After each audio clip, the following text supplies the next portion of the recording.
En Côte d'Ivoire, opposition et pouvoir renouent avec le dialogue. Les discussions devant permettre de sortir le pays de la crise ont repris ce lundi. C'est le Premier ministre Ahmed Bakayoko qui conduit les échanges. Pas de report des élections générales en Centrafrique. Le président sortant Faustin Archange Touadéra invite ses concitoyens à se rendre aux urnes dimanche 27 décembre prochain.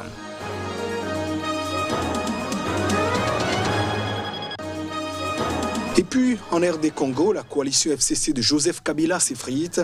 Le creuset politique compte désormais plusieurs courants. Certains exigent clairement le changement à la tête du parti.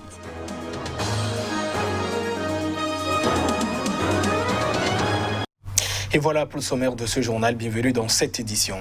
En Côte d'Ivoire, le dialogue politique a repris ce lundi à Abidjan entre le pouvoir ivoirien et l'opposition en vue des législatives, portant notamment sur la réforme de la Commission électorale nationale autonome et puis la libération des hommes politiques.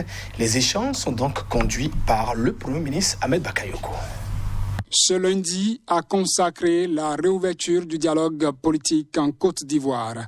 Ce premier contact a duré un peu plus d'une heure et a réuni les grands courants de l'opposition politique ivoirienne, à savoir le PDCI, Parti démocratique de Côte d'Ivoire, d'Henri Konan Bédié, le FPI, le Front populaire ivoirien de Pascal Affi N'Guessan et la plateforme EDS, proche de l'ancien président Laurent Gbagbo.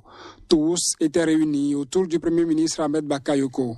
À leur sortie, du côté du gouvernement comme de l'opposition, tous se sont dit satisfaits de ce premier échange qui va dans le sens de l'apaisement politique après la réélection du président Alassane Ouattara à un troisième mandat le 31 octobre dernier, dénoncé par ses adversaires. Cette même crise politique a conduit à l'arrestation de plusieurs figures de l'opposition. C'est le cas de Pascal Affi N'Guessan, toujours détenu, et de Maurice Kakou Gikawe, numéro 2 du PDCI, actuellement hospitalisé à Paris suite à des complications cardiaques durant sa détention. Le principal objectif de ce dialogue est d'abord de préparer les législatives prévues pour le premier trimestre 2021, avec le sujet toujours aussi brûlant de la Commission électorale indépendante que les opposants définissent encore comme assujettis au pouvoir. C'est d'ailleurs le point qui a été abordé ce lundi, même si aucune des parties ne livre de détails sur les échanges. Le directeur exécutif du RHDP, le parti au pouvoir, Adama Biktoko, affirme que toutes les commissions nécessaires à la poursuite du dialogue seront installées d'ici la fin de l'année. Mais au-dessus de cette échéance électorale, planent d'autres sujets présentés comme des urgences pour l'opposition, à savoir la libération de ses militants et cadres politiques comme préalable à tout dialogue. Un premier contact vient donc d'être réalisé en présence de tous les opposants. À voir dans quel sens vont évoluer ces débats dans les jours qui viennent. Au Burkina Faso, les résultats officiels et définitifs de l'élection législative du 22 novembre dernier ont été proclamés par le Conseil constitutionnel. Le mouvement du peuple pour le progrès, le MPP, du président Roch Marc Christian Kaboré arrive en tête avec 56 des sièges au Parlement. La majorité présidentielle au Burkina Faso obtient une avance confortable à l'Assemblée nationale selon les résultats définitifs donnés par le Conseil constitutionnel. Le mouvement du peuple pour le progrès de Roch Marc Christian Kaboré remporte 56 sièges. Le Nouveau Temps pour la démocratie, NTD, un parti membre de l'Alliance pour la majorité présidentielle, est l'un des grands gagnants de ces législatives avec 13 sièges. Tout comme à la présidentielle, le Congrès pour la démocratie et le progrès, CDP, d'Edi Komboigo arrive deuxième et récupère la casquette du chef de file de l'opposition avec ses 20 députés. En ce qui concerne le parti, l'Union pour le progrès et le changement de Zéphirin Diabré, il passe de 33 députés en 2015 à 12 sièges à l'issue de ces élections. De son côté, le Parti pour la Renaissance nationale, PRN, de Laurent Bado n'a obtenu aucun siège. En 2015, ce parti avait 2 députés et son alliance avec le MPP lui avait valu un portefeuille ministériel. Au total, sur les 126 partis, formations politiques et regroupements d'indépendants, seulement 15 ont pu obtenir au moins un siège de député selon les résultats officiels proclamés par le Conseil constitutionnel. En Centrafrique, pas de report de la date du scrutin du 27 décembre prochain. C'est le président Faustin Archange Touadéra qui l'a martelé. Il a affirmé aussi qu'il condamne ceux qui sont engagés dans des voies de violence alors que le pays fait face à une offensive de groupes rebelles qualifiée de tentative de coup d'État par le gouvernement. Il appelle notamment ses concitoyens à se rendre aux urnes dimanche prochain. Des groupes armés occupent plus des 2/3 de la Centrafrique, très instable, marquée par une sanglante guerre civile. 3 des plus puissants d'entre eux ont attaqué vendredi des axes routiers vitaux pour l'approvisionnement de la capitale Bangui et ont annoncé leur alliance. Une situation malheureuse que déplore Faustin Archange Touadéra.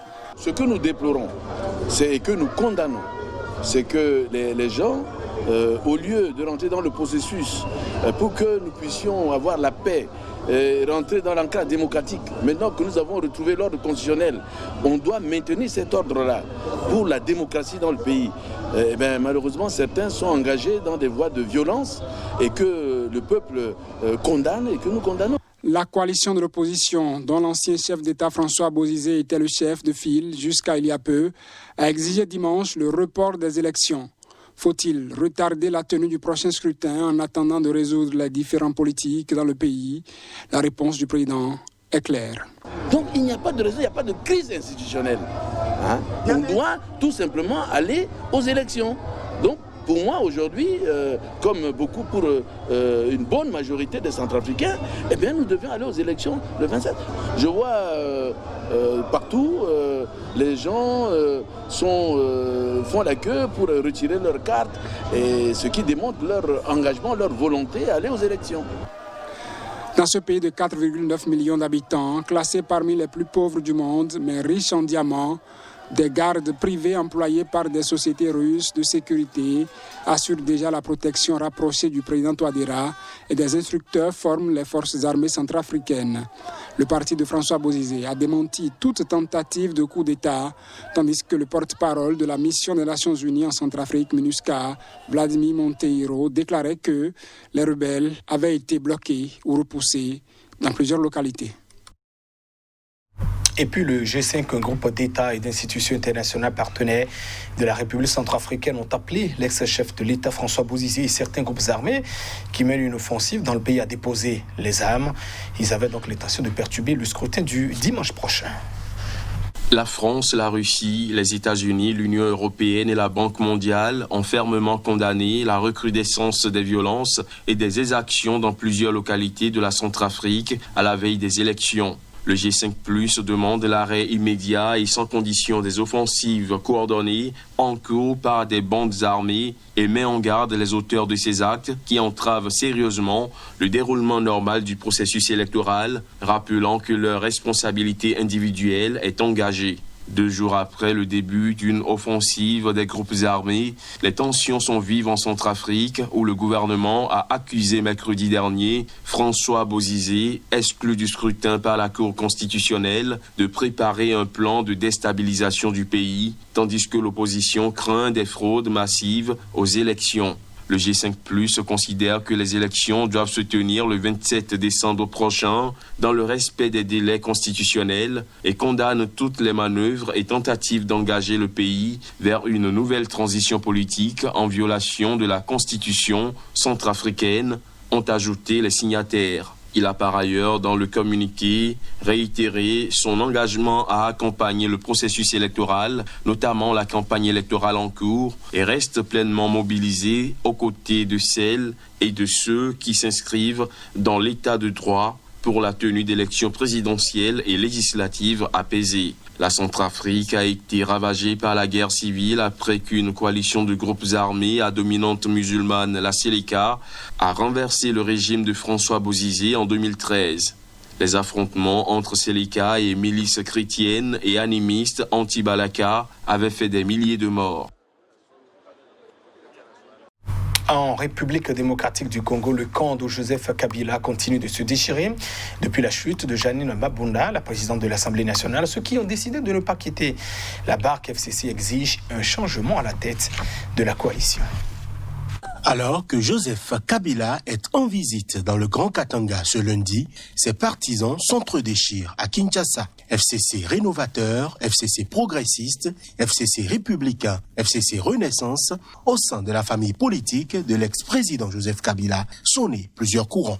Initiateur de l'aile progressiste, le ministre de la Solidarité et des Actions humanitaires, Steve Mbikaï Mabuluki, a amorcé ce week-end des pourparlers entre ces différents courants. Il a d'abord rencontré Agé Matembo, ministre de l'Aménagement du Territoire, dont le parti ANADEC s'est déjà prononcé pour la défenestration de toute l'équipe dirigeante. Selon Steve Mbikaï, ces tractations entre les responsables de tous les courants devront déboucher sur la formation d'une nouvelle coordination avec un nouveau coordinateur du Front commun pour le Congo, FCC. Cela en remplacement de Néhémie Mouilaya, un très proche de Joseph Kabila. Cette équipe est accusée d'avoir échoué sur plusieurs plans, échec à l'élection présidentielle, mise en minorité du bureau de l'Assemblée nationale, pourtant majoritaire FCC, nombreuses frustrations dans les rangs des militants. De son côté, l'ancien ministre de la Santé, Félix Kabange Numbi, estime lui que l'échec du FCC doit être endossé par tout le monde.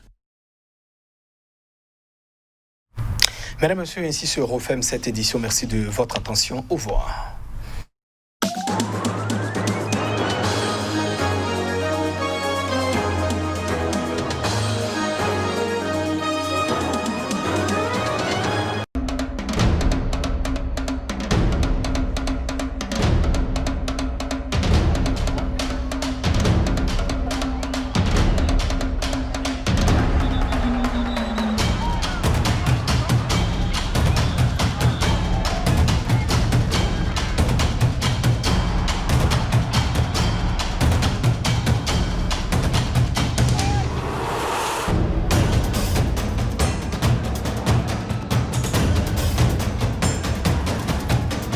If they want to get you, they'll get you.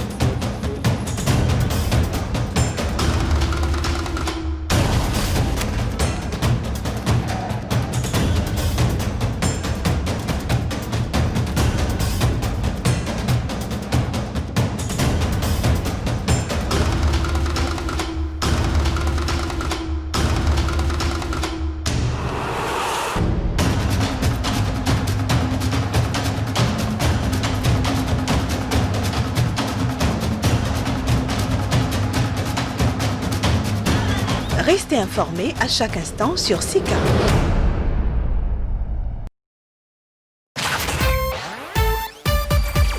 Suivez Sika TV désormais en Europe sur le satellite Eutelsat 5 degrés ouest, fréquence 12 690 MHz, symbole rate 27 500 en polarisation verticale ou sur le bouquet FranceSat et en Afrique sur le satellite Eutelsat 16 degrés est, fréquence 10 804 MHz, symbole rate 30 000 en polarisation horizontale.